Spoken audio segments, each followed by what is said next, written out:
பாடல் எண் 30. பாடல் எண் 30.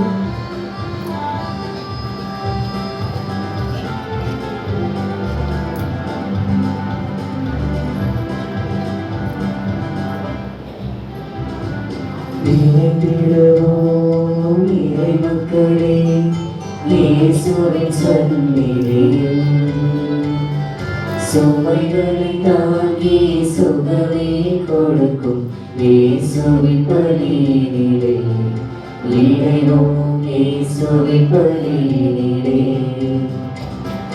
கூடிடுவோம், குடும்பமாய் கூடிடுவோம், மாறிடுவோம், இறை சமூகமாய் மாறிடுவோம்.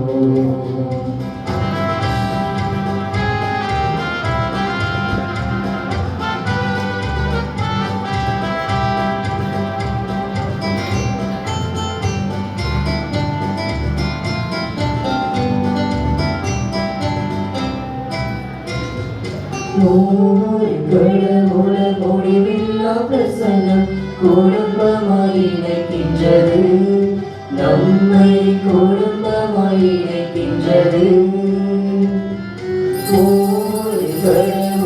முடிவில்லா பிரசன்னம் குடும்பமாய் இணைக்கின்றது, நம்மை குடும்பமாய் இணைக்கின்றது.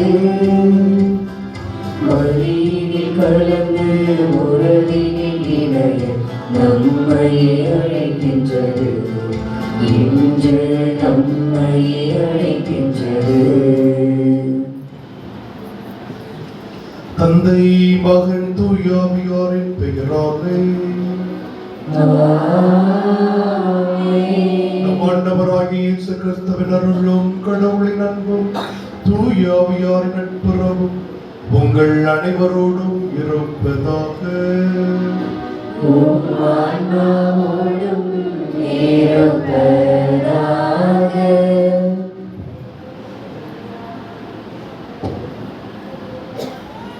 அன்பார்ந்த சகோதர சகோதரிகளே, தவக்காலத்தின் 3ஆம் ஞாயிறு வழிபாட்டிற்கு வந்துள்ள உங்கள் அனைவரையும் அன்புடன் அழைக்கிறோம்.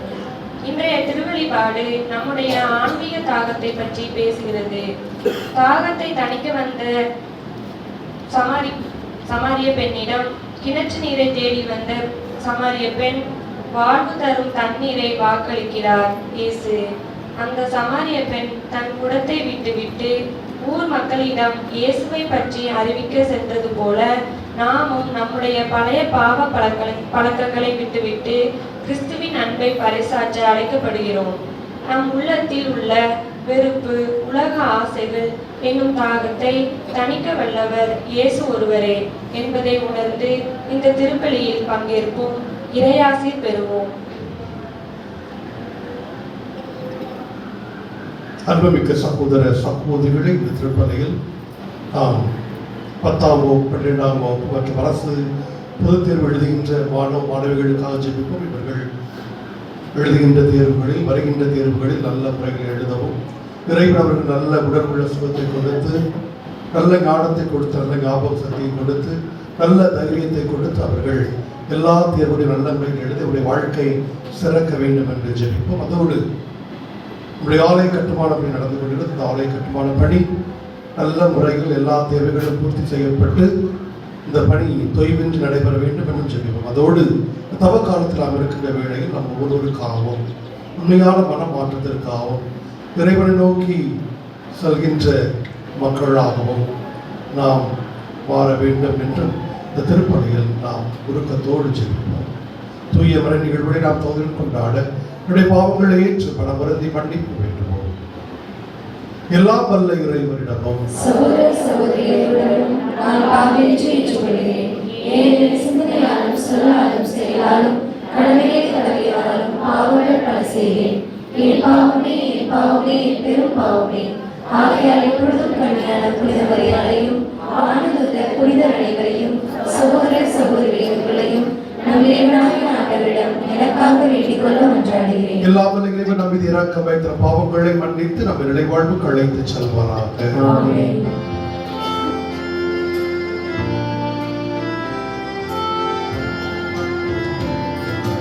ஆண்டவரே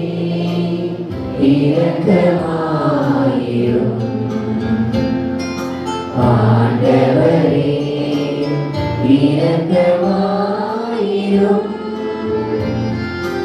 ஆண்டவரே இரக்கமாயிரும். கிறிஸ்துவே இரக்கமாயிரும். கிறிஸ்துவே இரக்கமாயிரும். கிறிஸ்துவே இரக்கமாயிரும். ஆண்டவரே இரக்கமாயிரும். ஆண்டவரே இரக்கமாயிரும். ஆண்டவரே இரக்கமாயிரும். மன்றாடுவோமாக. இறைவாய் இரக்க பெருக்கத்திற்கு முழுமையான நன்மைக்கும் காரணரே, பாவிகள் உண்ணான் நோன்புகள் இறைவேண்டல்கள் இரக்க செயல்கள் ஆகியவற்றின் வழியாக எங்களுக்கு பாவ மன்னிப்பை வழங்குகின்றீர். எங்களது தாழ்ச்சி மிக்க பாவ அறிக்கையை கனிவுடன் கண்ணோக்கி மனச்சான்றினால் கொண்ட எங்கள் உள்ளங்களை உமது இரக்கத்தால் என்றும் உயர்த்துவீராக. எங்கள் ஆண்டவராகிய கிறிஸ்து வழியாக உம்மை மன்றாடுகின்றோம்.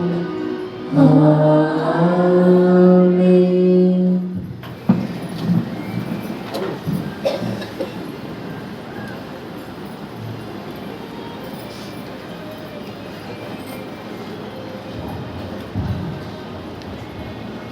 இஸ்ரேல் மக்கள் பாலைவன பயணத்தின் போது தாகத்தால் தவித்து மோசேக்கும் இறைவனுக்கும் எதிராக முணுமுணுக்கிறார்கள். அவர்களின் நம்பிக்கையின்மையை பொருட்படுத்தாமல் இறைவன் பாறையிலிருந்து தண்ணீரை வரவழைத்து அவர்களின் தாகத்தை தணிக்கிறார். நம்முடைய நேரங்களில் நாம் இறைவனை சோதிக்காமல் அவரே நம் வாழ்வின் ஊற்று என்பதை நம்ப வேண்டும் என்று இவ்வாசகம் நமக்கு அறிவுறுத்துகிறது. இவ்வாசகத்தை கவனமுடன் கேட்போம்.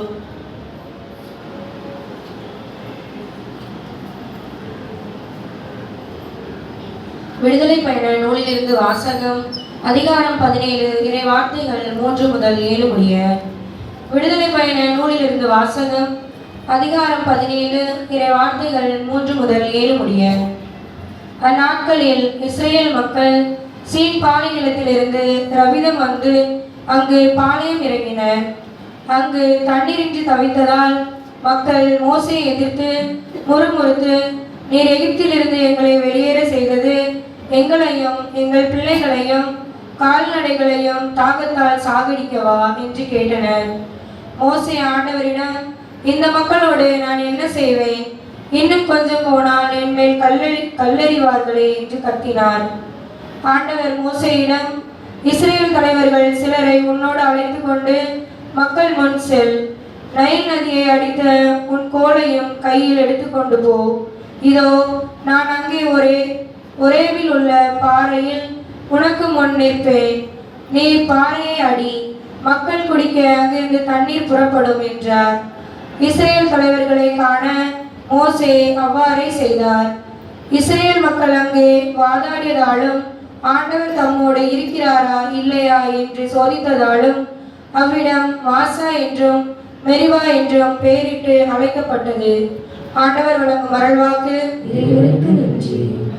திருப்பாடல் 95 பல்லவி. உங்கள் இதயத்தை கடினப்படுத்தாதே, ஆண்டவர் குரலை கேட்டிடுவே. உங்கள் இதயத்தை கடினப்படுத்தாதே, ஆண்டவர் குரலை கேட்டிடுவே. உங்கள் இதயத்தை கடினப்படுத்தாதே, ஆண்டவர் குரலை கேட்டிடுவே. ஆண்டவர் குரலை கேட்டிடுவே. உங்கள் இதயத்தை கடினப்படுத்தாதே, ஆண்டவர் குரலை கேட்டிடுவே. ஆண்டவர் குரலை கேட்டிடுவே. வாருங்கள், ஆண்டவரை புகழ்ந்து பாடுங்கள். நமது மீட்பின் பாதையை போற்றி ஆர்ப்பரியுங்கள். நன்றியுடன் அவர் திருமுன் செல்வோம். புகழ் பாக்களால் அவரை போற்றி ஆர்ப்பரிப்போம். உங்கள் இதயத்தை கடினப்படுத்தாதே, ஆண்டவர் குரலை கேட்டிடுவே, ஆண்டவர் குரலை கேட்டிடுவே. வாருங்கள் நாம் தாழ்பணிந்து அவரை தொழுவோம். நம்மை உருவாக்கிய ஆண்டவர் முன் முழந்தாளிடுவோம். அவரே நம் கடவுள், நாமோ அவரது மேய்ச்சலின் மக்கள். நாம் அவர் பேணி காக்கும் ஆடுகள். உங்கள் இதயத்தை கடினப்படுத்தாதே, ஆண்டவர் குரலை கேட்டிடுவே, ஆண்டவர் குரலை கேட்டிடுவே. இன்று நீங்கள் அவரது குரலுக்கு செவி கொடுத்தால் எத்துணை நலம்.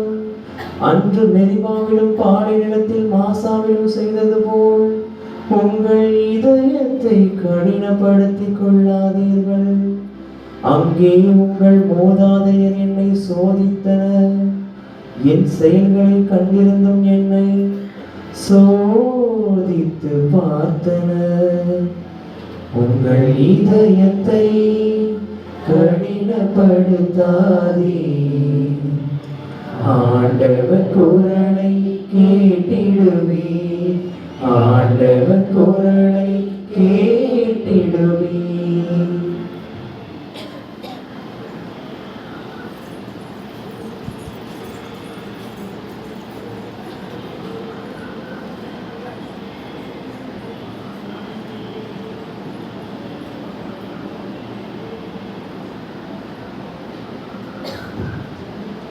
இறைவன் நம்மீது கொண்டுள்ள அன்பு எவ்வளவு பெரியது என்பதை புனித பவுலடியார் இவ்வாசகத்தில் விளக்குகிறார். நாம் பாவிகளாய் இருந்த போதே கிறிஸ்து நமக்காக தம் உயிரை கொடுத்தார். அந்த அன்பு தூய ஆவியின் வழியாக நம் இதயங்களில் ஊற்றப்பட்டுள்ளது. இந்த அன்பு தரும் நம்பிக்கையே நம்மை வாழ்விக்கிறது என்பதை உணர்ந்து இவ்வாசகத்தை கேட்போம்.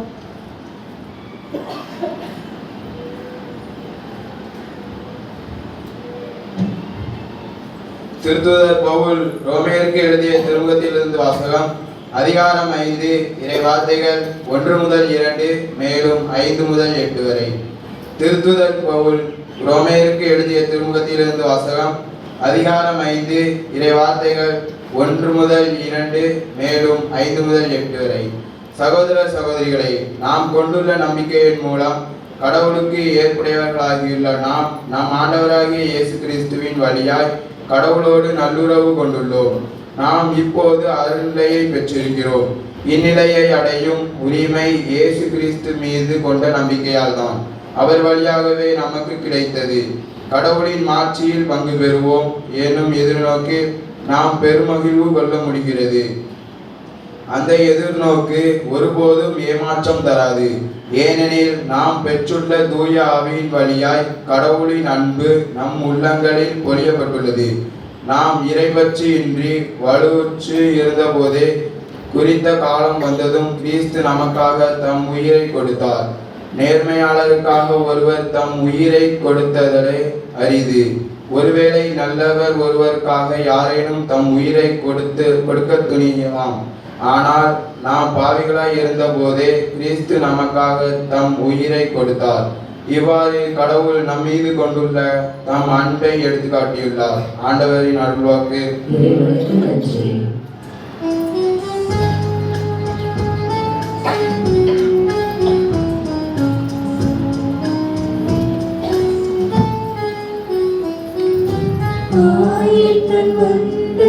காப்பது போல ஆண்டவர் நம்மை காக்கின்றார். ஆயத்தன் மந்தை காப்பது போல ஆண்டவர் நம்மை காக்கின்றார். ஆண்டவரே, நீர் உண்மையிலே உலகின் மீட்பர். நான் தாகம் கொள்ளாதபடி வாழ்வு தரும் தண்ணீரை எனக்கு அளித்தருளும். ஆய்தன் மந்தையை காப்பது போல ஆண்டவர் நம்மை காக்கின்றார். ஆண்டவர் உங்களோடு இருப்பாராக. உம் ஆன்மாவோடு இருப்பாராக. யோவான் எழுதிய தூய நற்செய்தியிலிருந்து வாசகம். ஆண்டவரே மாட்சி உமக்கே. அதிகாரம் 4 இறை வசனங்கள் 5 முதல் 42 முடியும். யோவான் எழுதிய நற்செய்தி அதிகாரம் 4 இறை வசனங்கள் 5 முதல் 42 முடியும். அக்காலத்தில் இயேசு சமாரியாவில் உள்ள சிகார் என்னும் ஊருக்கு வந்து சேர்ந்தார். யாக்கோபு தம் மகன் யோசேப்புக்கு கொடுத்த நிலத்துக்கு அருகே அந்த ஊர் இருந்தது. அவ்வூரில் யாக்கோபின் கிணறும் இருந்தது. பயணத்தால் களைப்புற்றிருந்த இயேசு கிணற்று ஓரமாய் அமர்ந்தார். அப்போது ஏறக்குறைய நண்பர்கள் அவருடைய சீடர் உணவு வாங்குவதற்காக நகருக்குள் சென்றிருந்தனர். சமாரிய பெண் ஒருவர் தண்ணீர் கொள்ள வந்தார். இயேசு அவரிடம், குடிக்க எனக்கு தண்ணீர் கொடும் என்று கேட்டார். அச்சமாரிய பெண் அவரிடம், நீர் யூதர், நானும் சமாரிய பெண், நீர் என்னிடம் குடிக்க தண்ணீர் கேட்பது எப்படி என்று கேட்டார். ஏனெனில் யூதர்கள் சமாரியரோடு பழகுவதில்லை. இயேசு அவரை பார்த்து, கடவுளுடைய கொடை எது என்பதையும் குடிக்க தண்ணீர் கொடும் என கேட்பவர் யார் என்பதையும் நீர் அறிந்திருந்தால் நீரை அவரிடம் கேட்டிருப்பீர், அவரும் உமக்கு வாழ்வதற்கு தண்ணீரை கொடுத்திருப்பார் என்றார். அவர் இயேசுவிடம், ஐயா, தண்ணீர் கொள்ள உம்மிடம் ஒன்றுமில்லை, கிணறும் ஆழமானது. அப்படியா இருக்க வாழ்வதற்கு தண்ணீர் உமக்கு எங்கிருந்து கிடைக்கும்? என் தந்தை யாக்கோபை விட நீர் பெரியவரும், அவரே எங்களுக்கு இக்கிணற்றை வெட்டி தந்தார். அவரும் அவருடைய மக்களும் கால்நடைகள் இதிலிருந்துதான் தண்ணீர் குடிப்பது வழக்கம் என்றார். இயேசு அவரை பார்த்து, இந்த தண்ணீரை குடிக்கும் ஒவ்வொருவருக்கும் மீண்டும் தாகம் எடுக்கும். நான் கொடுக்கும் தண்ணீரை குடிக்கும் எவருக்கும் என்றுமே தாகம் எடுக்காது. நான் கொடுக்கும் தண்ணீர் அதை குடிப்பவருக்குள் பொங்கி எழ ஊற்றாக மாறி நிறைவாழ்வு அளிக்கும் என்றார். அப்பன் அவரை நோக்கி, ஐயா, அத்தண்ணீரை எனக்கு கொடும், அப்போது எனக்கு தாகமும் எடுக்காது, தண்ணீர் கொள்ள நான் இங்கு வர தேவையும் இருக்காது என்றார். இயேசு அவரிடம், நீர் போய் உன் கணவரை இங்கே கூட்டிக் கொண்டு வாரும் என்று கூறினார். அப்பெண் அவரை பார்த்து, எனக்கு கணவர் இல்லையே என்றார். இயேசு அவரிடம், எனக்கு கணவர் இல்லை என்று நீர் சொல்வது சரியே, உமக்கு 5 கணவர்கள் இருந்தார்கள் என்றாலும் இப்போது உம்மிடம் இருப்பவரும் கணவர் அல்ல, எனவே நீர் கூறியது உண்மையே என்றார். அப்பெண் அவரிடம், ஐயா, நீர் ஒரு இறைவாக்கினர் என கண்டு கொண்டேன். எங்கள் முன்னோர் இம்மலையில் வழிபட்டு வந்தனர், ஆனால் நீங்கள் எருசலேமில் தான் வழிபட வேண்டும் என்கிறீர்களே என்றார். இயேசு அவரிடம், அம்மா, என்னை நம்பும் காலம் வருகிறது, அப்போது நீங்கள் தந்தையை இம்மலையிலோ எருசலேமிலோ வழிபட மாட்டீர்கள். யாரை வழிபடுவீர்கள் என தெரியாமல் நீங்கள் வழிபடுகிறீர்கள், ஆனால் நாங்கள் தெரிந்து வழிபடுகிறோம். யூதரிடமிருந்து மீட்பு வருகிறது, காலம் வருகிறது, ஏன் வந்தே விட்டது. அப்போது உண்மையாய் வழிபடுவோர் தந்தையை அவரது உண்மை இயல்புக்கேற்ப உள்ளத்தில் வழிபடுவர். தம்மை வழிபடுவோர் இத்தகையோராய் இருக்கவே தந்தை விரும்புகிறார். கடவுள் உருவமற்றவர், அவர் வழிபடுவோர் அவரது உண்மை இயல்புக்கு ஏற்ப உள்ளத்தில் தான் வழிபட வேண்டும் என்றார். அப்பெண் அவரிடம், கிறிஸ்து எனப்படும் மெசியா வருவார் என எனக்கு தெரியும், அவர் வரும்போது அனைத்தையும் எங்களுக்கு அறிவிப்பார் என்றார். இயேசு அவரிடம், உம்மோடு பேசும் நானே அவர் என்றார். அந்நேரத்தில் இயேசுவின் சீடர் திரும்பி வந்தார். பெண் ஒருவரிடம் அவர் பேசிக் கொண்டிருப்பதை கண்டு அவர்கள் வியப்புற்றனர். எனினும் என்ன வேண்டும் என்று, அவரோடு என்ன பேசுகிறீர் என்று எவரும் கேட்கவில்லை. அப்பெண் தன் குடத்தை விட்டு ஊருக்குள் சென்று மக்களிடம், நான் செய்த எல்லாவற்றையும் என்னிடம் சொன்ன மனிதரை வந்து பாருங்கள், அவர் பிஸியமாக இருப்பாரோ என்றார். அவர்கள் ஊரிலிருந்து புறப்பட்டு இயேசுவிடம் வந்தார்கள். அதற்கிடையில் சிலர், ரபி, உண்ணும் என்று வேண்டினர். இயேசு அவர்களிடம், நான் உண்பதற்குரிய உணவு ஒன்று உண்டு, அது உங்களுக்கு தெரியாது என்றார். யாராவது அவருக்கு உணவு கொடுத்திருப்பார்களோ என்று சீடர்கள் தங்களிடையே பேசிக் கொண்டார்கள். இயேசு அவர்களிடம், என்னை அனுப்பியவரின் திருவுளத்தை நிறைவேற்றுவதும் அவர் கொடுத்த வேலையை செய்து முடிப்பதுமே என் உணவு. 4 மாதங்களுக்கு பின் தான் அறுவடை என்று கூற்று உங்களிடையே உண்டே. நிமிர்ந்து வயல்வெளியை பாருங்கள், பயிர் ஒற்றி அறுவடைக்கு தயாராக உள்ளது. அறுப்பவர் கூலி பெறுகிறார், நிலைவாழ்வு பெறுவதற்காக மக்களை கூட்டிச் சேர்க்கிறார். இவ்வாறு விதைப்பவருக்கும் அறுப்பவருக்கும் ஒருமிக்க மகிழ்ச்சி அடைகின்றனர். நீங்கள் உழைத்து பயிரிடாததை அறுவடை செய்ய நான் உங்களை அனுப்புவேன். மற்றவர்கள் உழைத்தார்கள், நீங்கள் அந்த உழைப்பு பயனை அடைந்தீர்கள். இவ்வாறு விதைப்பவர் ஓமை, அறுவடை செய்வோர் வேறு ஒருவரின் கூற்று உண்மையாயிற்று என்றார். நான் செய்தவை அனைத்தையும் என்னிடம் சொன்னார் என்று சான்று பகிர்ந்த பெண்ணின் வார்த்தையை கேட்ட ஊரில் உள்ள சமாரியர் பலர் இயேசுவிடம் நம்பிக்கை கொண்டனர். சமாரியர் அவரிடம் வந்தபோது அவரை தங்களோடு தங்குமாறு கேட்டுக் கொண்டனர். அவரும் அங்கு 2 நாட்கள் தங்கினார். அவரது வார்த்தையை முன்னிட்டு இன்னும் பலர் அவரை நம்பினர். அவர்கள் அப்பெண்ணிடம், இப்போது உன் பேச்சை கேட்டு நாங்கள் நம்பவில்லை, நாங்களே அவர் பேச்சை கேட்டோம், அவர் உண்மையிலேயே உலகின் மீட்பர் என அறிந்து கொண்டோம் என்றார்கள். ஆண்டவரின் அருள் வாக்கு.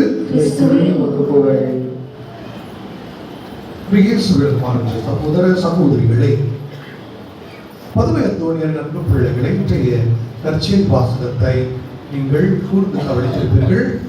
மிகவும் ஒரு முக்கியமான பகுதி யோவான் நற்செய்தி. எத்தனாவது அதிகாரம்? 4வது அதிகாரத்திலிருந்து நாம் வாசிக்க கேட்டோம். இயேசுவுக்கும் சமாரிய பெண்ணிற்கும் ஒரு உரையாடல். இந்த உரையாடலை கேட்டிருப்பீர்கள். புரிந்ததோ புரியவில்லையோ தெரியவில்லை. ஆகவேதான் யோவான் நற்செய்தி மிகவும் கடினம், ஒரு அருமையான நற்செய்தி. அதே வேளையில் சாதாரண மனநிலையில் வாசிக்கும் அதை புரிந்து கொள்வது மிகவும் கடினம். நீங்கள் எத்தனை பேர் வாசித்தாலும் அதை ஒரு ஞானத்தோடு வாசித்தால்தான், நிதானத்தோடு வாசித்தால்தான் அது புரியக்கூடிய வகையில் இருக்கும். ஏனென்றால் எனக்கு இந்த யோவான் நற்செய்தியை கற்றிருந்த ஒரு பேராசிரியர் இருக்கின்றார். அவர் ஒரு அருமையான ஒரு பேராசிரியர். எனக்கு உண்மையாக இந்த தாகத்தை கொடுத்தவர் அவர் தான். யோவான் நற்செய்தி அப்படிப்பட்ட ஒரு அருமையான நற்செய்தி. இயேசுவை பற்றி, இயேசு யார் என்பதை பற்றி அப்படியே எடுத்து நம்ம கொடுப்போம். இயேசு யார், அவர் யார், அவருடைய இயல்பு என்ன என்பதை அருமையாக கொடுக்கிற ஒரு நற்செய்தி யோவான் நற்செய்தி. அதற்கு ஒரு மிகச்சிறந்த எடுத்துக்காட்டு தான் இந்த சமாரிய பெண்ணோடு உள்ள உரையாடல். அன்பார்ந்த இறை மக்களே, இஸ்ரேல் யூதர்களுக்கும் சமாரியர்களுக்கும் வேறுபாடு உண்டு. இஸ்ரேல் யூதர்கள் கொஞ்சம் மேலான மக்கள், சமாரியர்கள் எப்படி கொஞ்சம் கீழ்நிலையில் உள்ளவர்கள், மதிக்க மாட்டாங்க, அதிகமாக மதிக்க மாட்டாங்க. சமாரியர்கள் ஆலயத்துக்குள்ள கூட போக திருசம் ஆலயத்துக்குள்ள அங்க போக கவனிக்கிறீங்களா? என்ன தூக்கம் இப்படி போகுது, ஸ்டாண்டம் சொல்லவா? நல்லா கவனிங்க, கொஞ்சம் ஒரு கவனம், நல்லா கவனிங்க. நான் கேட்பேன், மறுபடியும் பிரசங்க வச்சுட்டு கேள்வி கேட்பேன். பதில் சொல்ல இல்லை, உலகம் போட்டு அந்த இடத்துக்கு நவுண்ட் வந்துட்டே இருக்கும். பதில் அதெல்லாம் தூங்காம கவனி. சாமி என்ன சொல்றாங்க கவனி. நான் கேட்குதா? எல்லாருக்கும் கேட்குதா? கேட்குது இல்லை? தெளிவா மைக்கு இன்னைக்கு தான் நல்லா இருக்குது மைக். தெளிவா கேட்குது. நல்லா கேளுங்க, காதை விரிச்சு கேளு. காதில் கேட்டாலும் 2 வார்த்தை ஒரு வார்த்தை உள்ள போகும். உள்ள போய் செய்யும், வேலை செய்யும். அப்போ சமாரியர்கள்ல யாரு சொல்லுங்க பாவம்? சமாரியர்கள்ல யார்? யூதர்கள் என்று தெரியும். ஆண்டு இஸ்ரேல் மக்கள் தேர்ந்தெடுத்த யூத இனம். ஓகே, சமாரியர்கள்ல யார்? யார் சொல்லுவாங்க? இந்த பல முறை நான் சொல்லி கடந்த வருடம் சொல்லியிருக்கேன். சமாரியர்கள்ல யார்? யார் சொல்ல? 1 பவுன் நகை அவங்களுக்கு உண்மையா தருவேன். இருக்கு கேட்டேன். 2 மொபைல் வாங்கிட்டு போயிருக்கு. யார் சொல்லுவோம்? சமாரியர்கள் யாரு? எத்தனை தடவை சொன்னாலும் சாமி, நீங்க எத்தனை சொன்னாலும் நாங்கள் அப்படிதான். அரசியல்வாதிகள் படைத்திருக்கிற காரணம், மிகப்பெரிய காரணம் தான். அவன் எவ்வளவுதான் தப்பு செய்தாலும் என்ன செய்வோம்? படார் கூட அன்னைக்கு பேசுவோம், அடுத்த நாள் என்ன செய்திருப்போம்? மருந்து 1000 ரூபாய் கையில் வந்தவங்க பாயப்படுத்துட்டு அதான் அவன் கரெக்டா பார்த்துக்கலாம். எனக்கு வரும்போது கரெக்டா 5000 ரூபாய், 5000 ரூபாயோட போட்டேன். அப்புறம் உங்கள்கிட்ட எவ்வளவு பிடிங்கிடுவாங்க. எவ்வளவு மறக்கணும் பார்த்தீங்களா? சமாரியர்கள் என்பவர்கள் யார் என்றால் அவர்களும் யூதர்கள் தான். யூதர்கள் என்றால் எப்படிப்பட்ட யூதர்கள்? அவர்கள் பல்வேறு போர்கள் வந்தது இல்லையா? யூதர்களுக்கும் பாபிலோன், அதாவது மற்ற இனங்களுக்கும் அசிரிய போர், பாபிலோனிய நாடு கடத்தல். பாபிலோன் அவர்கள் வரும்பொழுது நாடு கடத்தப்படுகிறார்கள். நாடு கடத்தப்படும், பாபிலோன் நாடு கடத்தப்படும் பொழுது யார் நாடு கடத்தப்படுறாங்க? யார் நாடு கடத்தப்படுறாங்க? சமாரியர்கள், இஸ்ரேல் மக்கள். இஸ்ரேல் மக்கள் யூதாவிலையும் 2 பேர் இருக்கு இல்லையா? ஒன்று யூதா, ஒன்று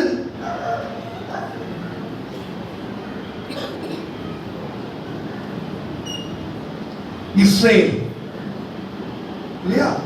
2 தான் இருக்கிறாங்க. அப்ப இவங்க 2 நாடுகளா பிரித்து நாடு கடத்தப்படுகிறார்கள். யாரால? பாபிலோன் நாடு கடத்தப்படுறாங்க. நாடு கடத்தப்படும் பொழுது பெரிய வரலாறு. நாடு கடத்தப்படும் என்ன? யார் நாடு கடத்தப்படுறாங்க? இஸ்ரேல் மக்கள் நாடு கடத்தப்படுறாங்க. அப்ப நாடு கடத்தப்படும் பொழுது அங்க போறாங்க, போய் வாழ்றாங்க. மறுபடியும் அவர்கள் நாடு கடத்தப்பட்டு மறுபடியும் என்ன செய்றாங்க? இந்த நாட்டுக்கு மறுபடியும் கொண்டு வர சொந்த நாட்டுக்கு மறுபடி யார் வர்றா? இஸ்ரேல் மக்கள் மறுபடியும் அவங்க நாட்டுக்கு வர்றாங்க. அதாவது ஒரு காரியம் என்ன நடக்குது என்றால், அப்படி நாடு கடத்தப்படும் பொழுது ஒரு சில இஸ்ரேல் மக்கள் என்ன செய்யறாங்க அப்படின்னா, அங்கு இருந்த வேற்று இனத்தை சார்ந்த மக்களோடு திருமணம் செய்து கொண்டு இல்லையா அவளுக்கு பிள்ளை பேர் வருகிறது. அவங்களுக்கு அப்ப இஸ்ரேல் மக்கள் நாடு கடத்தப்படும் பொழுது அங்கு உள்ள மக்களோடு வேற்று இனத்தவரோடு திருமணம் செய்து கொண்டு இல்லையா அவர்களுக்கு பிறக்கிற குழந்தைகள். அப்ப நாடு கடத்தப்படும் பொழுது இவங்க மறுபடியும் எழுதுறாங்க, இங்க வர்றாங்க. அப்ப இது நீங்க பாத்தீங்கன்னா அப்பா எப்படி இருப்பாரு? இஸ்ரேல் அப்பா வேறு சார்ந்தவங்க இருப்பாங்க. ஒருவேளை அம்மா எப்படி இருப்பாங்க? இஸ்ரேல்காரங்க இருப்பாங்க. அப்பா வேற எங்க இருப்பாரு? இருப்பாரு ஆங்கிலோ இந்தியன். கேள்விப்பட்டிருக்கீங்களா? ஆங்கிலோ இந்தியன் கேள்விப்பட்டிருக்கீங்களா? ஆங்கிலோ யாரு? யாராவது ஆங்கிலோ இருக்கீங்களா? யாராவது ஆங்கிலோ யாரு? ஆங்கிலோ யாரு? இந்தியருக்கும் ஒரு தாய் தாப்ப இந்தியரா இருப்பாங்க, இன்னொருத்தர் என்ன இருப்பாங்க? பிரிட்டிஷ்காரங்களா இருப்பாங்க. அவங்க அந்த நாட்டுல அதான் ஆங்கிலோ இந்தியன். அது போல தான் இது. அப்போ இஸ்ரேல் ஒரு தாய் தகப்பன் இஸ்ரேலா இருப்பாங்க, தாய் மற்றொரு யாரா இருப்பாங்க? வேற்று இனத்தை சார்ந்த. அப்ப அவர்கள் பிறந்த குழந்தைகள் யாரு? சமாரியர்கள். தெரிஞ்சது சமாரியர்கள். அப்போ மறுபடியும் வரும் பொழுது இவர்கள் அவர்களை ஏற்றுக்கொள்ளவில்லை. நீங்க எங்க இடம் கிடையாது, இங்க களப்படும், நீங்க கூட ஒட்டக்கூடாது, தனியே போயிரு. அதனாலதான் இயேசு யாரு? யூதர் இல்லையா? இயேசு யூதராக இருந்து சமாரிய பெண்ணிடம் தண்ணீர் கேட்க கொடுக்கும் பொழுது சமாரியன் என்ன சொல்றான்? நீரு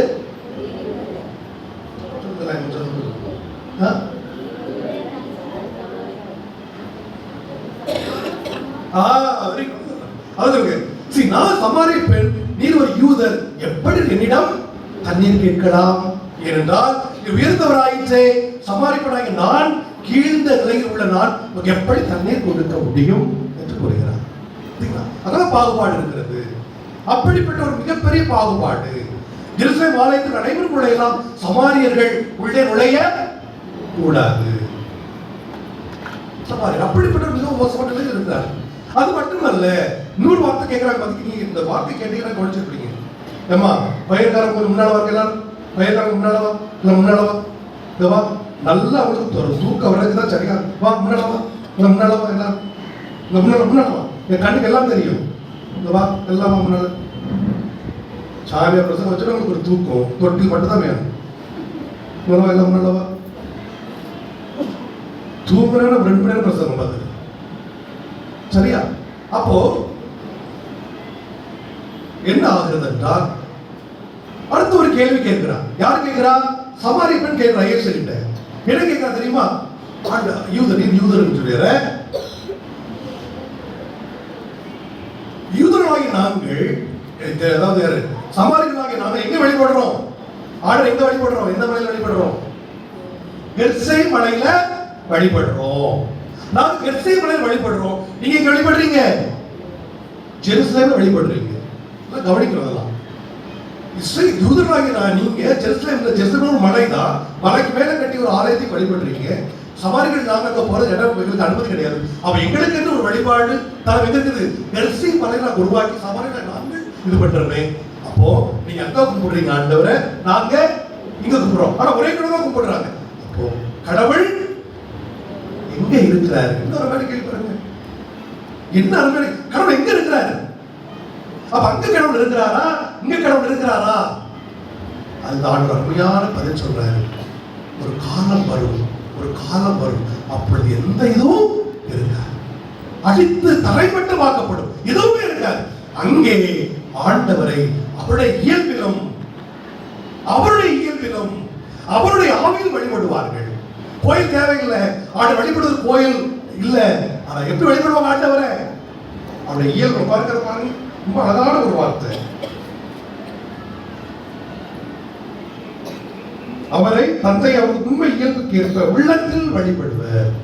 அவருடைய உண்மை இயல்பு இயல்பு என்ன இயல்பு? அவருடைய இயல்பு, அவருடைய இயல்பு என்ன இயல்பு? கடவுள் அன்பே கடவுள், அன்பே கடவுள், அன்பே கடவுள், நீதி உள்ளவர்.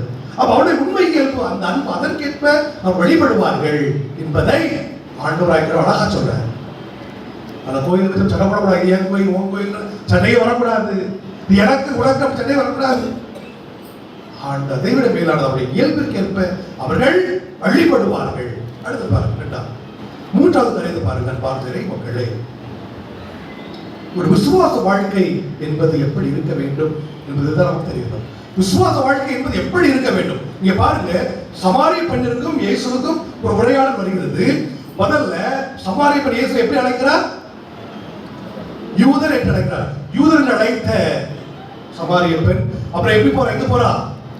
அவர் ஒரு இறைவாக்கினர், அவர் ஒரு இறைவாக்கினர். அவர் பேசுறது இறைவாக்கினர். அதுக்கப்புறம் நினைக்கிறாப்ல, ஏன் இறைவாக்கு நினைக்கிறாப்ல என்றா அவளுக்கு கடவுள் ஆண்டவர் அவருடைய வாழ்க்கை அப்படி புட்டு வைக்கிறார்.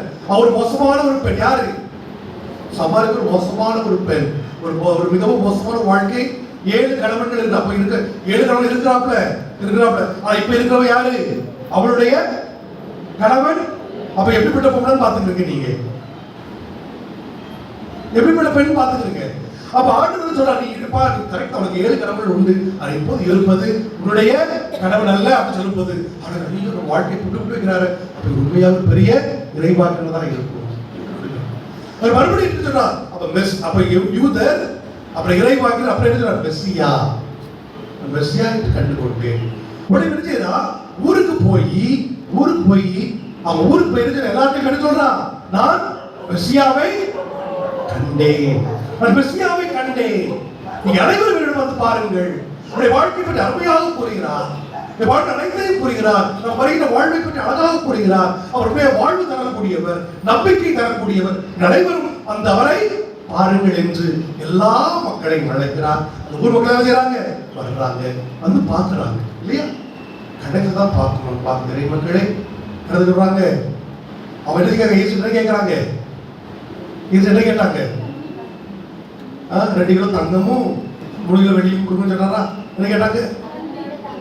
எங்களோட தங்குங்க, நீங்க ஒரு 2 நாள் எங்களோட தங்குங்க. ஆண்டவர் ஒரு செவி கொடுத்து அவரோடு இயேசு செய்றாரு, தங்குறாரு. அங்க முடிச்சதுக்கு அப்புறம் அந்த மக்கள் என்ன சொல்றாங்க?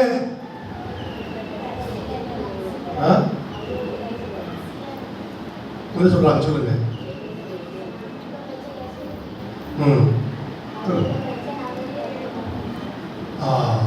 அதுதான் முக்கியம்.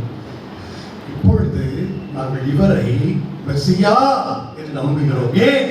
நீ கூறியதால் அல்ல, மாறாக அவரோடு வாழ்ந்த வாழ்வில் அவரோடு நம்பி நாங்களே அறிந்து கொள்கிறோம் அவர் மெஸ்ஸியா என்று. அதாவது கிறிஸ்தவ வாழ்க்கை என்பது இதுதான். கிறிஸ்தவ வாழ்க்கை என்பது இயேசுவை ஒவ்வொரு நாளும் அறிந்து கொள்வது, இயேசுவை ஒவ்வொரு நாளும் அறிந்து அவரோடு உறவு கொள்வது, அவரோடு நெருங்கி செல்வது. இயேசுவை அதிகமாக, அதாவது எப்படி யூதன் இறைவாக்கினர் மெஸ்ஸியா என்று அறிந்து கொண்டாலோ அதுபோல ஒரு கிறிஸ்தவ வாழ்க்கை என்பது அப்படிப்பட்ட பயணமாக இருக்க வேண்டும். இயேசுவை ஒவ்வொரு நாளும் அவருடைய வார்த்தையாலும் நம்முடைய ஜெபத்தாலும் அவரை நாம் அறிந்து கொண்டு, அவரை புரிந்து கொண்டு, அவரோடு ஒரு உறவை ஏற்படுத்திக் கொண்டு, எனக்கு இயேசு யார் என்று இயேசுவை நான் அறிந்து அந்த இயேசுவை என்ன செய்யணும்? பிறருக்கு கொடுக்க வேண்டும். சமாரிப்பெண் சொன்னாங்க. சமாரிப்பெண் போய் எல்லா மக்கள்கிட்ட குறுக்க சொல்லுவாங்க, வாங்க பாருங்க மெஸ்ஸியாவை பார்த்தேன்.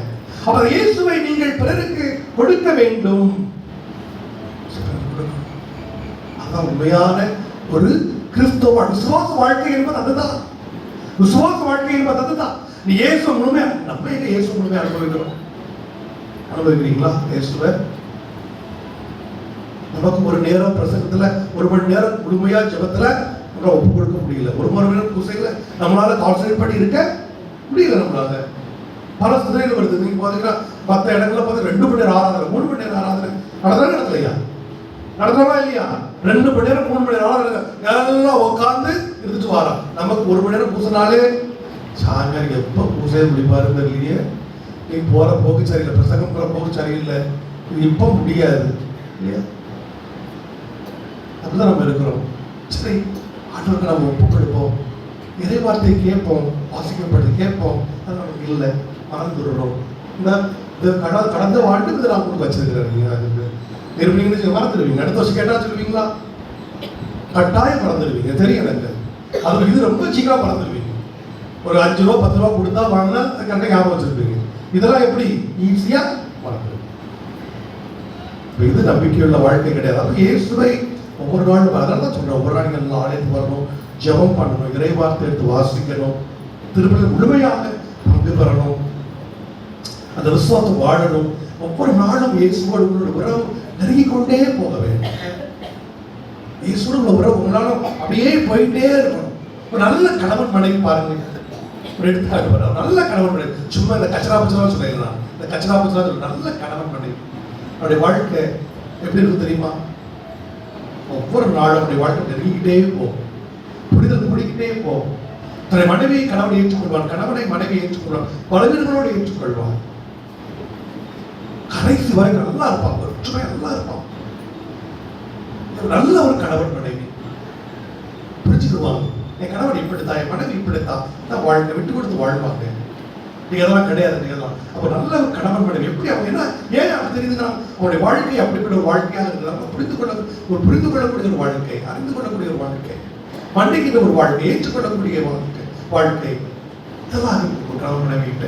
இன்னும் ஒரு வாழ்க்கை நல்லா இருக்கும். அவங்களுடைய வாழ்க்கை ரொம்ப ரொம்ப ஒரு இனிமையான ஒரு வாழ்வாக இருக்கும். அதுபோலதான் இயேசுவுக்கு எனக்கு உள்ள வாழ்க்கை அப்படித்தான் இருக்க வேண்டும். நீ நினைச்சிட்டு இருக்க நீ காதலிகள் பண்ணிக்கிட்ட தான் உனக்கு அப்படி இருக்குன்னு நினைக்கிறோம், கொண்டாட்டு அப்படி கிடையாது, அது கிடையாது. எல்லாத்துக்கும் மேலே யார் இருக்கணும்? இயேசுக்குள்ள ஒரு உறவு உனக்கு இருக்குதே, அதுதான் ரொம்ப ரொம்ப முக்கியமான உறவு. எல்லா உறவும் உறவு முடிச்சிடும், எல்லா உறவும் உனக்கு நமக்கு முடிச்சோம். அது அம்மாவா இருக்கட்டும், அப்பாவா இருக்கட்டும், கணவனா இருக்கட்டும், மனைவியா இருக்கட்டும், பிள்ளைகளா இருக்கட்டும், யாரா இருக்கட்டும், எல்லா உறவும் ஒரு நாள் இயேசுவோடு கொண்டுள்ள உறவு ஒரு பொழுதும் அழியா உறவு. இம்மையில் மட்டுமல்ல மறுமையிலும் இந்த உறவு உன்னோடு இருக்கக்கூடியது. அப்ப அந்த உறவை நீ வளர்த்துக்க. எப்படி சமாரிய பெண் தன்னுடைய விசுவாசத்தை ஆழப்படுது, அதுபோல வாழ்க்கை ஆழம். தவக்காலத்துல இதெல்லாம் வச்சு ஆளுக்குள்ள ஒரு உறவை ஆழப்படுத்த சொன்னாங்க. பார்த்தவர்களே, அப்படிப்பட்ட ஒரு உறவுக்காக நாம் ஜெபிப்போம். இறைவன் நம்மை நிறைவாக ஆசீர்வதிப்பாராக. நாம் எழுந்து நம்முடைய விசுவாசத்தை அறிக்கையிடுவோம்.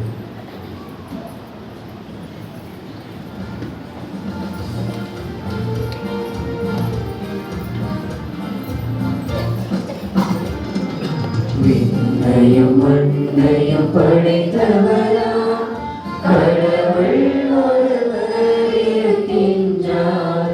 தந்தை மகன் தூய ஆவியராய் ஒன்றாய் வாழ்வோரை நம்புகிறேன். தூய ஆவியின் வல்லமையால் இறைமகன் நமக்காய் மனிதரானார். கண்ணி மரியிடம் பிறந்தவராய் இயேசுவை உறுதியாய் நம்புகிறேன்.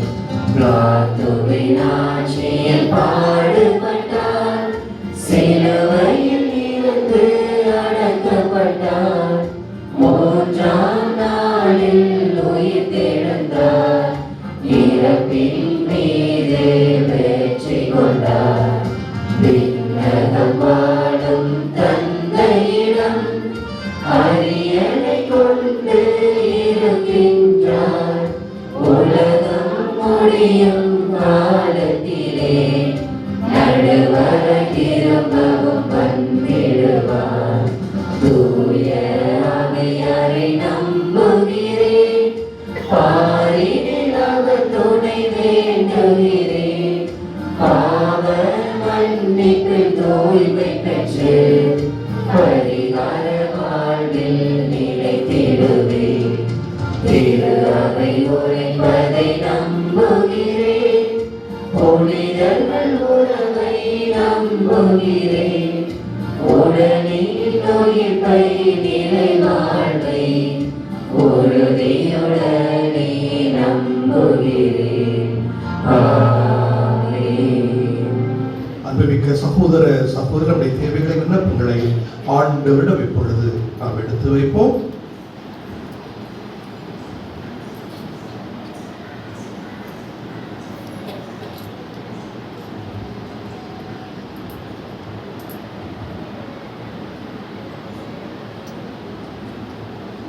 அன்பு தந்தையே என்கிறேவா, என் தாயார் திரு அவை, திருத்தந்தை லியோ உள்ளிட்ட திரு அவை தலைவர்களும் மறைபணியாளர்களும் இறை மக்களாகிய நாங்களும் மனித அறிவையும் ஆற்றலையும் மட்டுமே நம்பிராமல் இறை ஞானத்தால் வழிநடத்தப்பட வேண்டும் என்று இறைவா உம்மை மன்றாடுகிறோம்.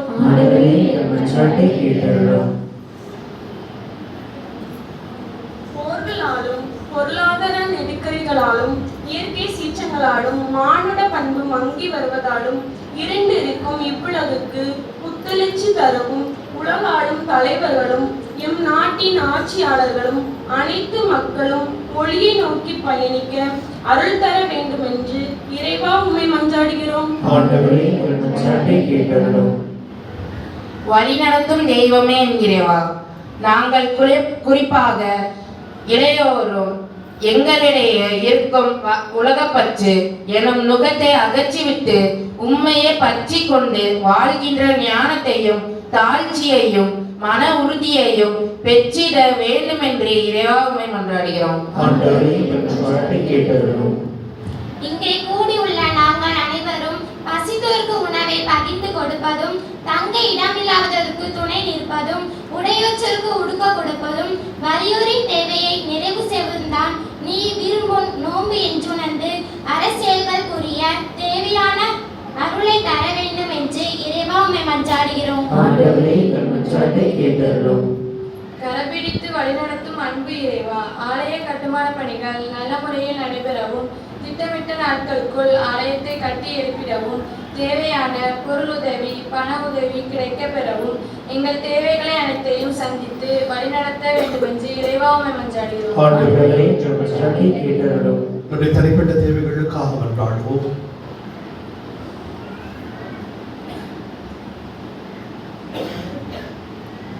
நீங்கள் ஆண்டவராய் கிறிஸ்து வழியாக உம்மை மன்றாடுகின்றோம். பாடல் எண் 318. பாடல் எண் 318.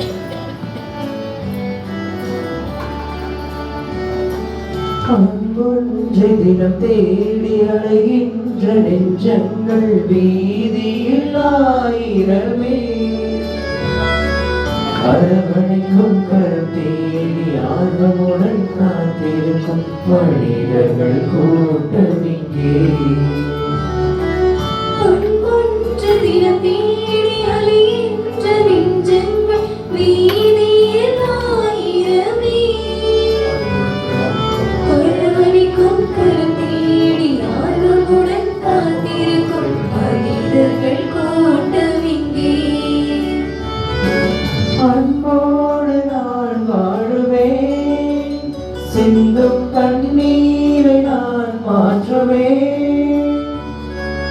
அன்போடு நான் வாழுவேன், சிந்தும் கண்ணீரை நான் மாற்றுவேன்.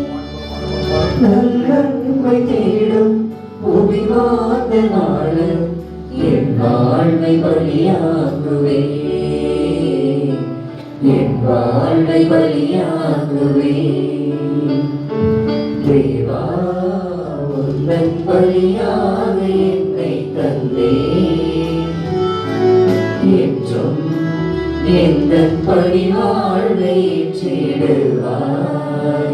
சகோதர சகோதரிகளை எழுதும் விடுவான இப்பல் எல்லாமல் தந்தையாக இறைவனுக்கு கேட்டதாகும்படி மன்றாடுங்கள். ஆண்டவர் தமது திருப்பெயரின் புகழ்ச்சிக்காகவும் ஆட்சிக்காகவும் நமது நன்மைக்காகவும் புனித திரு அவை அனைத்து நலன்களுக்காகவும் மது கைவிற்றி வழியை ஏற்றுக்கொள்வாராக.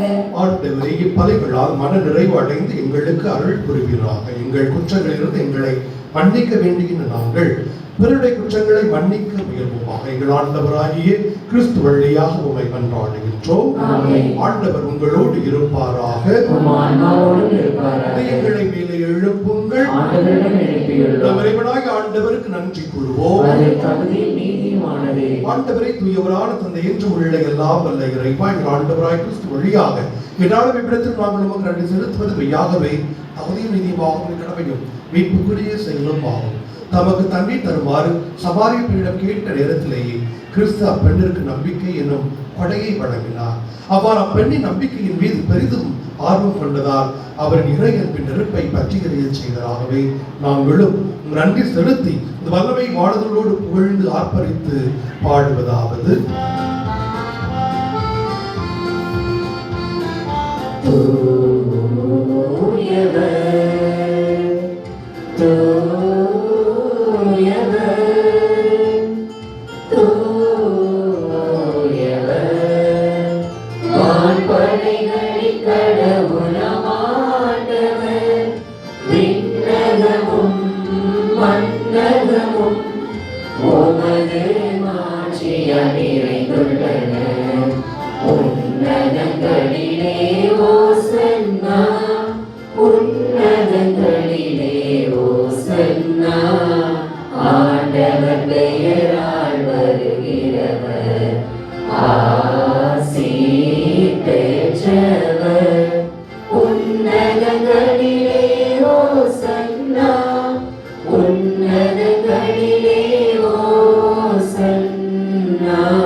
ஆண்டவரே மெய்யாகவே தூயவர் தூய் அனைத்திற்கும் ஊற்று.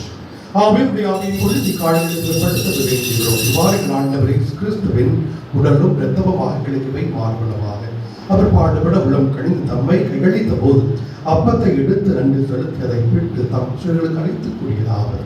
அனைவர் இதிலிருந்து பெற்று உண்ணுங்கள், ஏனெனில் உங்களுக்காக கையளிக்கப்படும் என் உடல்.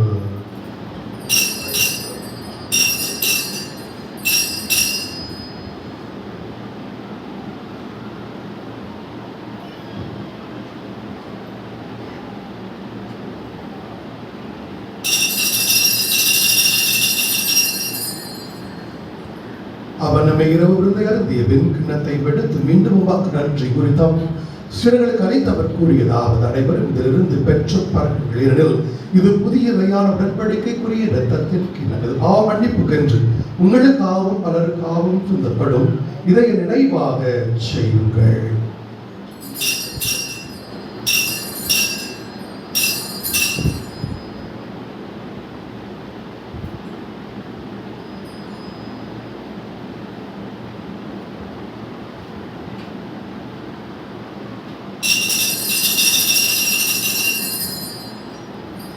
நம்பிக்கையின் மறைபொருள். ஆண்டவரே வருமளவும் உமது இறப்பினை அறிக்கையிடுகின்றோம், உமது உயிர்ப்பினையும் எடுத்துரைக்கின்றோம்.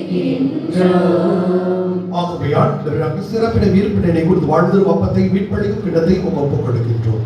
உம் திருமணம் மொழிய பிரிய தகுந்தவர்கள் என எங்களை ஏற்றுக்கொண்டு எனவே உமக்கு நன்றி செலுத்துகிறோம். மேலும் கிறிஸ்து உடலிலும் ரத்தத்திலும் பங்கொள்ளும் எங்களை தூய் ஆவியார் ஒன்று சேர்க்க வேண்டும் என உங்களை தாழ்வீடு கொண்டாடுகின்றோம்.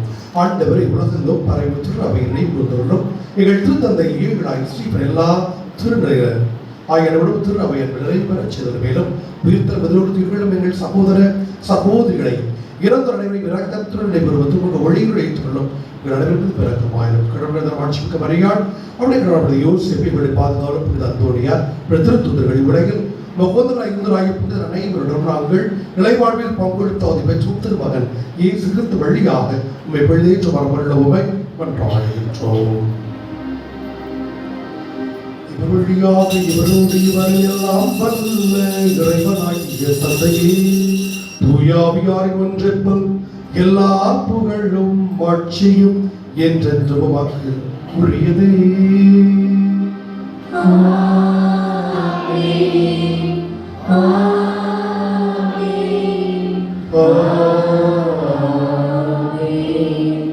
ஆண்டவராய் இயேசு கற்பித்தவர் தந்தையை நோக்கி நம்பிக்கையோடு கொண்டாடுவோம்.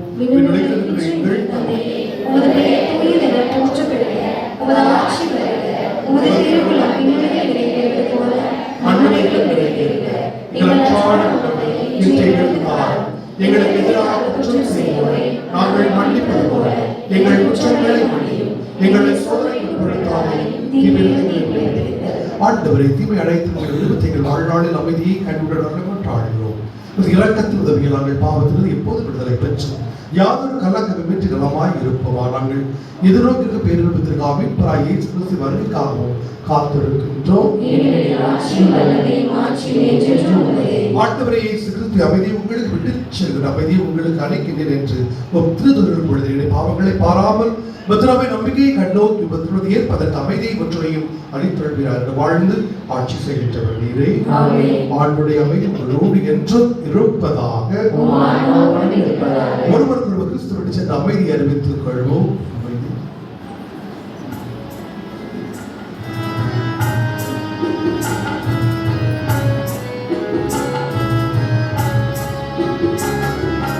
உலகின் பாவம் போக்கும் இறைவனின் செம்மறியே, எம்மேல் இரக்கமையும். உலகின் பாவம் போக்கும் இறைவனின் செம்மறியே, எம்மேல் இரக்கமையும்.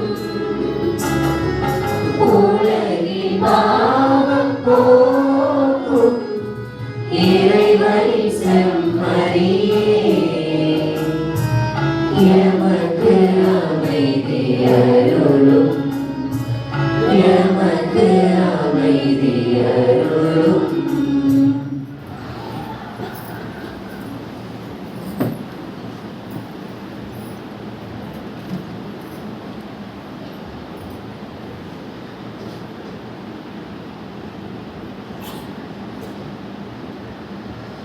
இதோ இறைவனின் செம்மறி, இதோ உலகின் பாவங்களை போக்குகின்றது.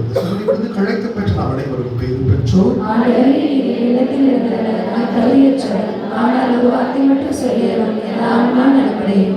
திருவிழா நம்மை காத்திருத்தியவள் அழைத்துச் செல்வதாக. பாடல் 1174.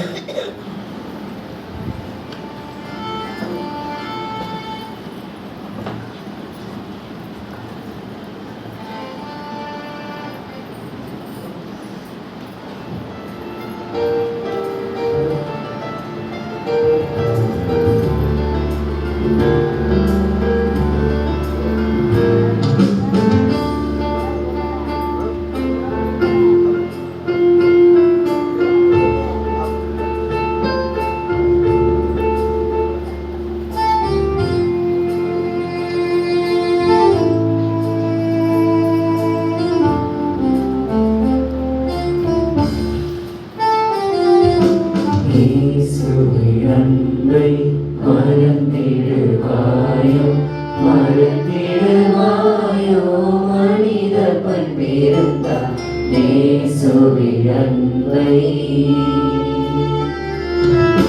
மறந்திடாதிருக்க நீ சிலுவையிலே அவர் மறந்திடாதிருக்க நீ சிலுவையிலே அவர் மறித்து தொங்கிடும் காட்சி மனதில் இல்லாதோ இயேசுவின் அன்பை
கிறிஸ்துவின் ஆத்மமே என்னை அச்சியும், கிறிஸ்துவின் தேகமே என்னை ரட்சியும், கிறிஸ்துவின் இரத்தமே என்னை போற்றியும், திருவிழா தீர்த்தமே என்னை தோற்றியும், கிறிஸ்துவின் பாடுகள் என்னை தேற்றிட, அருள் நிறை இயேசுவே என்னை கேட்டிடும், அரிய காயங்களுள் என்னை வைத்திடும், பிரிந்திடா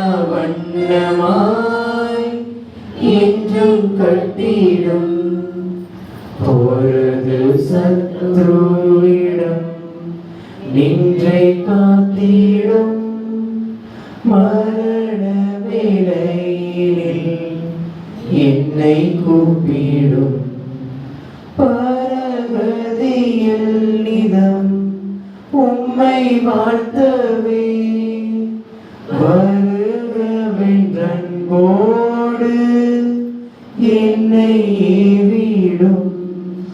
அன்புமிக்க சகோதர சகோதரி, இன்றைய வழிபாடை சிறப்பித்த சகாயவாத அன்பேதர் நம்முடைய நன்றிகளை பாராட்டி தன்னுடைய வெளியிட்டு விடுவோம். வருகின்ற வாரம் ஞாயிறு வழிபாட்டை சிறப்பிப்பவர்கள் ஜெவமாலை மாதா அன்பியத்தார். அன்பார்ந்த இறை மக்களை, குழந்தை அன்பியமான திரு சந்தனகுமார் திருமதி சலைப்பரியா அவருடைய இல்லத்தில் வைத்து வருகின்ற புதன்கிழமை மாலை 6 மணி அளவில் நடைபெறும். குழந்தை அன்பியமான திரு சந்தனகுமார் திருமதி சலைட் மரியாவுடைய இல்லத்தில் வைத்து வருகின்ற புதன்கிழமை மாலை 6 மணி அளவில் நடைபெறும் என்பதை தெரியப்படுத்திக் கொள்கிறேன். அடுத்த அன்பார்ந்தவர்களுடைய தவக்கால திருப்பயணம் 18ஆம் தேதி நாம் செல்கிறோம். இன்னும் இடம் இருக்கிறது. 35 பேர் 35 பேர் இருக்கிறாங்க. இன்னும் எவ்வளோ இருக்கு? 39 பேர். அப்போ ஒரு 13 பேர் 14 பேர்ட்ட வரணும். 54 சீட்டு. அப்போ 53 சிஸ்டரோடு இருப்பாங்க. 53 இல்லையா? இன்னொரு 10 சீட்டு வர வேண்டிய இருக்குது. கொடுங்க, சரியா? அப்புறம் மீதி 500 ரூபாய் 500 ரூபாய் அப்படி வச்சு போயிடாதீங்க. மறுபடியும் சரி 500 ரூபாய் கொடுத்தவங்க 1000 ரூபாயா கொடுங்க. மறுபடியும் 500 ரூபாய் கொடுத்து அதை கொடுக்க உங்களை அன்புடன் கேட்டுக்கொள்கிறேன். அடுத்ததாக பார்த்தவர்களை இந்த திருப்பாடல் பாடுறீங்க இல்லையா? திருப்பாடல் ரெஸ்பான்சிபிலிட்டி ரொம்ப எளிமையான ரெஸ்பான்சிபிலிட்டி தான் இருக்கட்டும். மக்கள் பாடக்கூடியது எளிமையானதாக இருக்கட்டும், சரியா? அதை நீங்கள் பார்த்தீங்கன்னா மக்கள் ஏதாவது சேர்ந்து பாடதான் திருப்பாடுங்க. கொஞ்சம் கஷ்டமாக கொயர் மட்டும் பாடமாக வச்சிங்கன்னா கொஞ்சம் கஷ்டமாக இருக்குல்ல. அதனால் எல்லா மக்களும் இணைந்து பாடக்கூடியது தான் நல்லா பாடுறீங்க. அது இணைந்து பாடக்கூடியது தான் நல்லா இருக்கும். அவை அதை சிம்பிளிஃபையாக அது இருந்தது எல்லாரும் பாடக்கூடிய அளவில் நாம் அதை பாட வேண்டும் என்பதை தெரியப்படுத்தி கொள்கிறேன். அடுத்ததாக பார்த்தவர்களே மிக முக்கியமானது, பூசையில் அவங்க எல்லாம் பக்தியாக தான் இருக்கிறீங்க, மகிழ்ச்சியாக இருக்குது. உங்கள் பூசையில் இருந்த பிரச்சனை கிடையாது. எல்லாம் பக்தியாக இருக்கிறீங்க, எல்லாம் பக்தியாக அக்கறமாக்குறீங்க.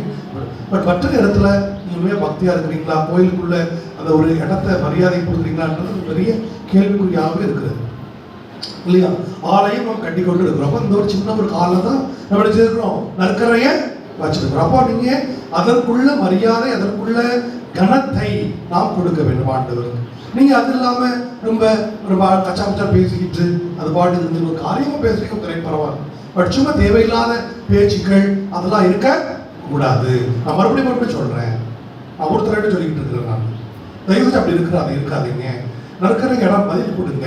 நீங்கள் வந்து ஆராய்ச்சிட்டு வாங்க. நீங்கள் இன்னும் கடந்த வாரத்தில் நான் பெங்களூர் தியானத்துக்கு போயிருந்தேன். அப்போ கெங்கேரி பக்கத்தில் கெங்கேரியில்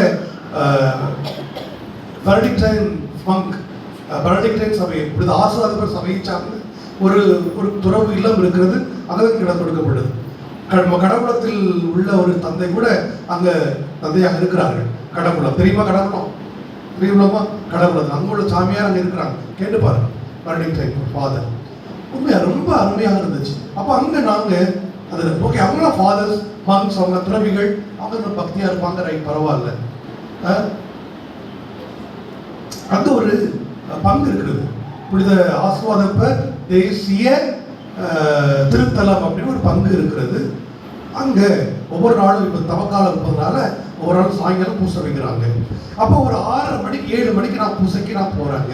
பூசைக்கு போகும்பொழுது அங்கே எல்லாம் பூசை இருக்கவங்க யாதிரியமா எல்லாருமே எல்லாம் இளைஞர்கள் இளம் பெண்கள் தான். எல்லாருமே இளைஞர்கள், யங்ஸ்டர்ஸ் எல்லாம் இளைஞர்கள் தான். எல்லாம் 18 வயசு 17 வயசு 18 வயசு 19 20 வயசு எல்லாம் இளம் பெண்கள். அது மட்டுமல்ல, அவர்கள் ஒப்பு கொடுத்த திருப்பலை ஒப்பு கொடுத்த விதம் எந்த பராக்கு இல்லாம ரொம்ப அமைதியா ரொம்ப ஜென்டிலா அங்கேயும் ஓடாம ரொம்ப அழகா வந்து போயிட்டு போறாங்க. ரொம்ப ஆச்சரியமா இருக்கு. எப்படி இப்படி இருக்கிறாங்க இவங்க, இவ்வளவுக்குள்ள எப்படி அவங்களால செய்ய முடியும்? ஒரு துணியை மடிக்கும்போது கூட இதை கொண்டு வரும்போது கூட நல்லா நிதானமா போய் ஓடுறது சாடுறது அப்படிலாம் கிடையவே கிடையாது. எடுத்துட்டு அப்படி அழகா வைக்கிறாங்க, கொண்டு வைக்கிறாங்க, ஆராதிக்கிறாங்க, அக்கறைக்கு ஆராதிக்கிறாங்க, அப்படியே கொண்டு வைக்கிறாங்க, எடுத்து வர்றாங்க.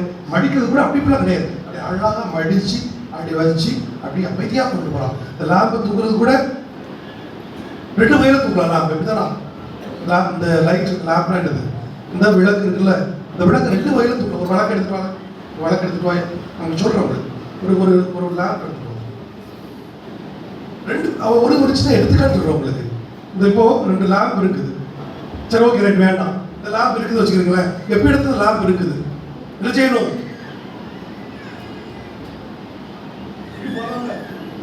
போலாமா? இப்பதான் நீங்க போறீங்க.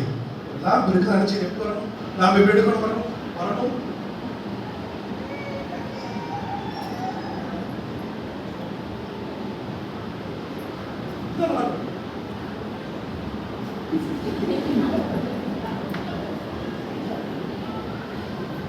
இதுதான் ஆலயம்.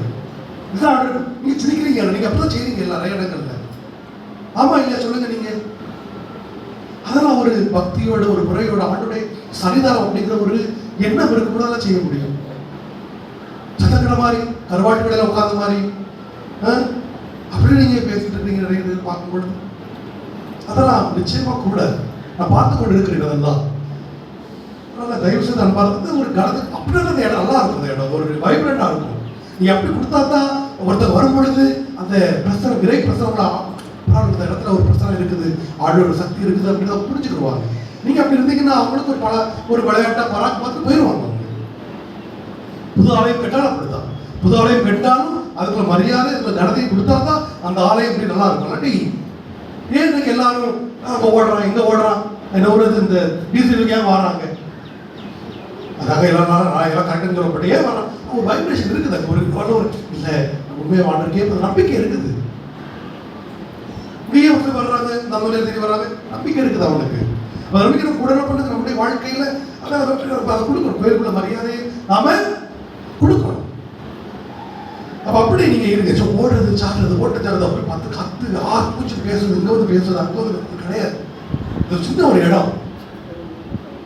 அதான் இருக்குது. அப்புறம் அடக்கம்.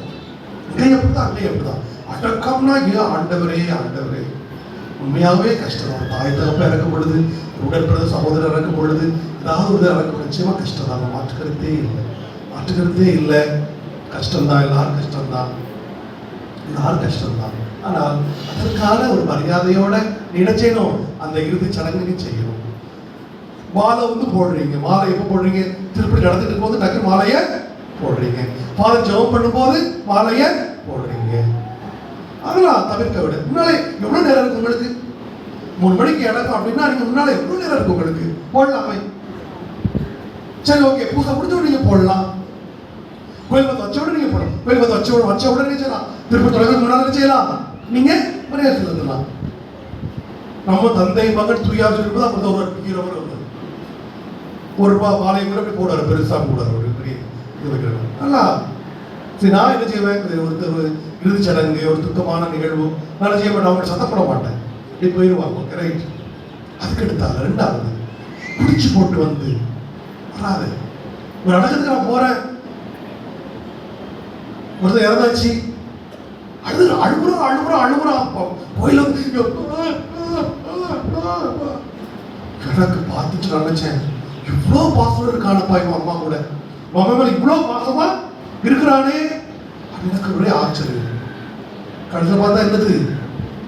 நல்ல குடி கழுத பேர குடிச்சிட்டு வந்து இப்படி ஒரு அழைச்சத்தம் தேவையா?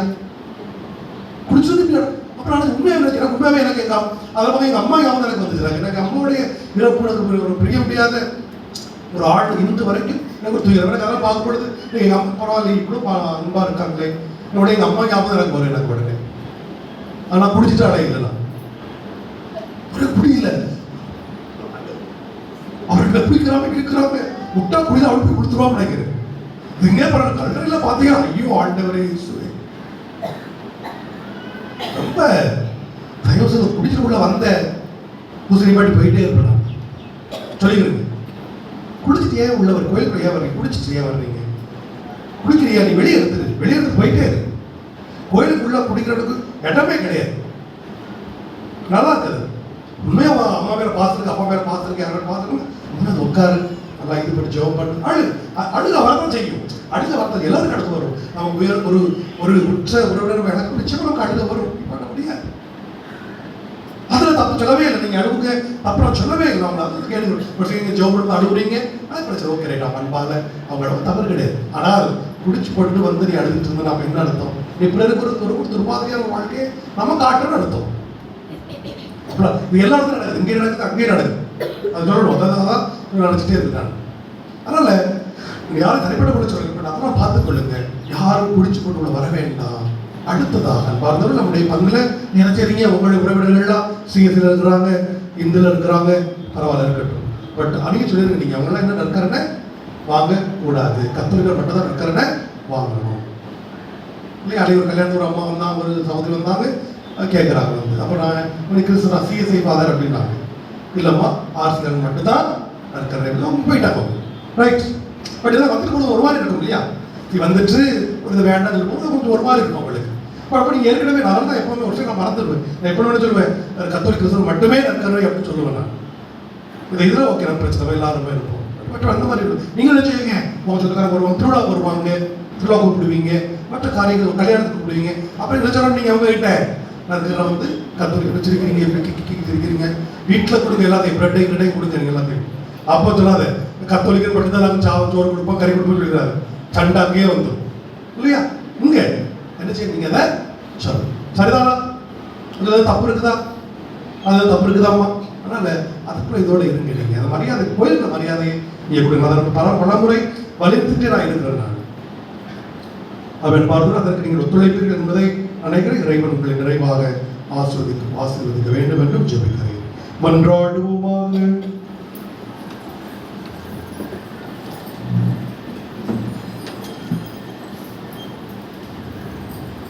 ஆண்டவரே இறைவா, விண்ணகத்தில் உள்ள மறைப்பொருட்கள் அச்சாரத்தையும் இவ்வுலகை ஏற்கனவே விண்ணக உணவால் வளமை பெற்றுள்ள நாங்கள் உம்மை பணிவுடன் வேண்டுகின்றோம். அதனால் மறைப்பொருளாக எங்களில் திகழ்வது செயலளவிலும் நிறைவு பெறுவதாக.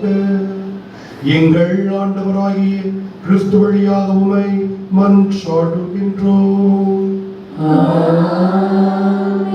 ஆண்டவர் உங்களோடு இருப்பாராக.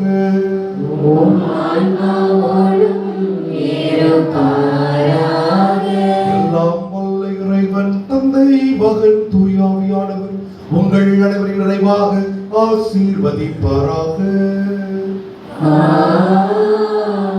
கிறிஸ்துவிலும் சமாதானத்தை பதுவை அந்தோனியாரின் பாதுகாவலிலும் வாழ சென்று வாழுங்கள்.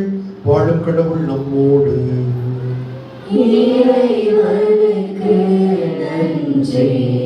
திருப்பலி முடிந்தது மறைக்கல் நடைபெறும். அது ஒரு வரைக்கிற செவ்வாய்க்கிழமை மாலை 7 மணிக்கு நம்முடைய ஆலயத்தில் திருப்பலி நடைபெறுவதை தெரியப்படுத்திக் கொள்கிறேன். நன்றி.